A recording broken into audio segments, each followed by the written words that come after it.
Episode 58. Walaupun masih berada dalam satu ruko, sepertinya perputaran udara antara lantai 1 dan lantai 2 sangat berbeda. Kalau di bawah sana, Raksa bisa sangat rukun dengan ke-6 karyawan. Berbeda dengan 3 orang di lantai 2. Di lantai atas, 2 jus kotak rasa buah ada di depan Ibu dan Risya. Sementara Dania duduk di seberang mereka. Keheningan yang tercipta begitu saja. Risya duduk diam. Ibu juga demikian. Dania jadi merasa serba salah sendiri. Ada apa dengan mereka berdua sebenarnya? Mereka yang datang tanpa diundang. Tapi mereka juga yang diam. Belum juga Dania mulai bicara, Risya bangun dari duduknya. Mau apa dia? Kenapa kamu berlutut begitu? Maafkan aku Kak Niah. Risya menundukkan kepalanya dalam. Terdengar isak kecil. Risya, ada apa denganmu? Dania yang tidak menduga akan terjadi hal seperti ini terlihat panik. Dia sudah mau memanggil Raksa. Tiba-tiba Ibu juga mengikuti bangun dan berlutut di samping Risya. Dania bangun dari duduknya. Dia tahu dia tidak menyukai wanita yang ada di hadapannya ini. Tapi bagaimanapun dia tidak pantas berlutut di hadapannya. Bagaimanapun dia anak yang sudah dia rawat selama ini.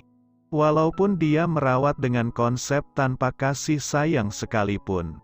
Ibu, bangunlah, ada apa dengan kalian? Dania menarik tangan ibunya. Maafkan kami, maafkan kesalahan kami selama ini. Ibu dan Risya bicara bersamaan. Apa ini karena Tuan Saga? Kalian sampai berlutut begini karena Tuan Saga kan? Hanya ini yang ada di pikiran Dania sekarang. Karena dia yakin dua wanita ini tidak mungkin sampai melakukan di luar batas harga diri mereka hanya untuk meminta maaf padanya. Tidak Kak, ini tidak ada hubungannya dengan Tuan Saga. Aku hanya benar-benar merasa sangat bersalah selama ini. Dan ingin memohon pengampunanmu agar aku bisa hidup dengan tenang. Itu saja. Apa karena sekarang kalian merasa aku diperlakukan baik oleh Tuan Saga? Kalian takut aku akan memintanya balas dendam pada kalian. Jadi kalian yang datang duluan padaku. Aku tidak sejahat itu tahu. Memang kalian pikir untuk apa aku menikah dengan Tuan Saga kalau bukan demi keluarga? Aku tidak akan melakukan hal mengerikan. Seperti balas dendam pada keluargaku sendiri. Bangunlah. Maafkan kami dulu Kak. Maafkan aku dan Ibu dulu. Merengek berulang dengan suara mengiba. Suara isak Risya lebih terdengar sekarang. Di ujung matanya ada yang menetes. Sengaja tidak dia seka. Biar lebih dramatis pikirnya. Bangunlah, baiklah aku memaafkan kalian. Jadi bangunlah sekarang. Dania sudah bicara dengan suara keras. Dia sudah tidak tahan melihat ibu tirinya berlutut di hadapannya begitu. Risya membantu ibunya bangun dan menuntunnya duduk. Harga dirinya tercabik. Tapi ini jauh lebih baik daripada harus kehilangan mimpi menjadi selebriti. Risya menggigit bibirnya keluh. Ibu. Dania bicara lirih saat ibunya sudah duduk kembali di sofa. Dia mengambil jus kotak di meja, menusukkan sedotan dan menyerahkannya ke tangan ibu tirinya. Wanita itu menerimanya dan menepuk tangan Dania lembut. Iya Niah. Apa ibu sudah membuang semua foto ibuku? Baiklah, mungkin ini saatnya aku bisa mendapatkan harta berhargaku lagi. Benda berharga yang harus terebut dari dirinya. Wanita di hadapannya ini bukan hanya mencopot semua foto di dinding. Tapi dia tidak mengizinkan satupun kenangan tertinggal di rumah. Sekedar untuk menguatkan Dania tumbuh. Berkembang menjalani hari-harinya. Foto ibumu. Air muka ibu kembali menunjukkan kebencian. Tapi segera berubah sedetik kemudian dengan senyum di bibirnya. Dia sedang berusaha menahan perasaannya. Ibu masih menyimpannya tentu saja. Akan ibu bereskan semuanya. Ambillah ke rumah kapan saja. Bisakah ibu kirimkan supir untuk mengantar kemari? Sekelebat rasa tidak suka itu masih bisa ditangkap oleh Daniyah. Kau berlutut sekarang tidak benar-benar memohon maafkan. Aku tahu, kalian hanya takut aku balas dendam melalui Tuan Saga kan? Daniyah mengepalkan tangannya geram. Tapi dia berusaha menarik nafas perlahan untuk membuang semua kebencian dalam dirinya. Kenapa tidak Nia ambil ke rumah saja? Sekalian bisa bertemu ayah kan? Apa sekarang kamu sudah tidak mau pulang ke rumahmu? Kalimat ibu menusuk telak. Rumahmu? Haha, sejak kapan itu jadi rumahku? Dada Daniyah bergetar mengulangi kata-kata itu di hatinya. Bukan begitu, aku harus mendapat izin dari Tuan Saga untuk pulang. Apa, ibu dan Risha terkejut? Kak Nia, bukankah itu rumahmu juga?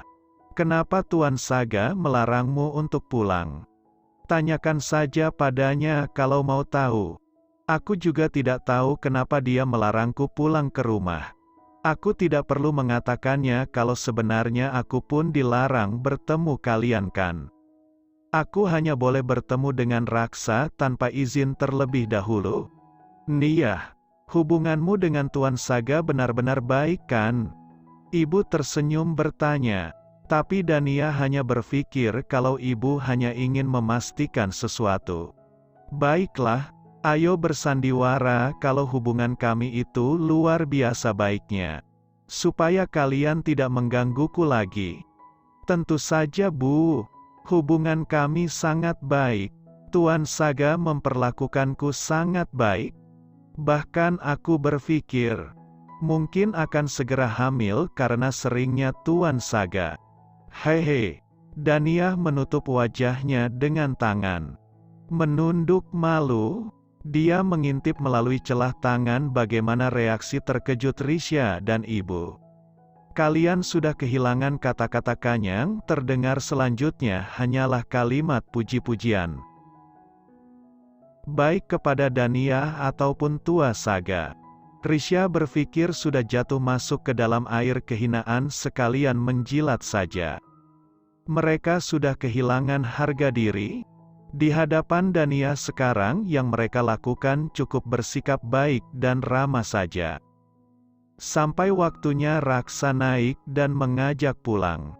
Ibu tidak berhenti bicara tentang kebaikan Daniyah. Daniyah pergi mengantar mereka keluar ruko. Saat tepat mereka berdiri di luar pintu kaca. Bukan hanya dia yang terkejut. Semua terlihat panik. Ya, tentu kecuali Raksa. Dia benar-benar berperan jadi anak cool dalam segala situasi. Kekacauan apa ini? Kenapa dia bisa ada di sini? Saga berdiri bersandar pada mobil. Sementara sekretarisnya berada 2 meter darinya berdiri tidak bergeming. Sayang, ada apa ini? Daniyah berlari mendekat meninggalkan keluarannya. Aku ingin menjemputmu. Rupanya kau sedang kedatangan keluargamu. Ibu, Risha dan Raksa menganggukkan kepala memberi salam. Risha menggandeng tangan ibunya sudah merasa ketakutan. Apalagi saat tatapannya bertemu dengan sekretaris Han. Mereka kebetulan mampir sebentar tadi. Daniyah berusaha berpikir seefektif mungkin mencari alasan. Sekarang juga sudah mau pulang. Saga menggerakkan tangannya agar Daniyah mendekat. Gadis itu berjalan mendekat berdiri tepat di samping Saga. Suaminya tidak terduga melingkarkan tangan dan mencium pipinya. Bukankah sudah kukatakan untuk meminta izinku saat kamu bertemu keluargamu? Saga menoleh pada ibu dan Risha.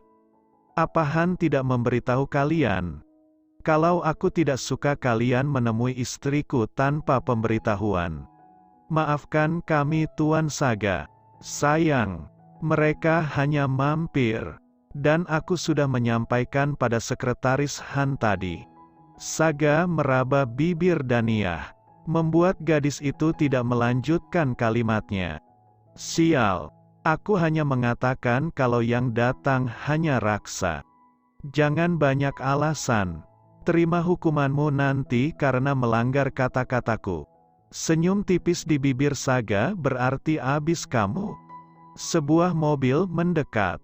Dua orang laki-laki memakai jas turun sambil membawa setumpuk pizza dan makanan pelengkapnya. Mereka sudah datang. Ayo masuklah. Saga menarik tangan Daniyah meninggalkan ibu dan adiknya. Ada apa ini? Aku mau mentraktir camilan sore untuk karyawanmu. Han, antar mereka pergi. Saga menarik tangan Daniyah tanpa melihat yang lain. Masuk ke dalam ruko. Daniyah menoleh sebentar pada keluarganya. Dia tersenyum pada Raksa dan melambaikan tangan. Aku akan meneleponmu nanti. Dia bicara tanpa mengeluarkan suara. Raksa menganggukkan kepalanya. Sekretaris Han mengantar mereka sampai masuk ke dalam mobil. Menganggukkan kepala saat mobil mulai melaju meninggalkan halaman parkir ruko. Nona, bagaimana kau bisa membuat tuan muda berbuat sampai senorak ini? Tapi Anda belum menyadari juga perasaan tuan muda yang sebenarnya.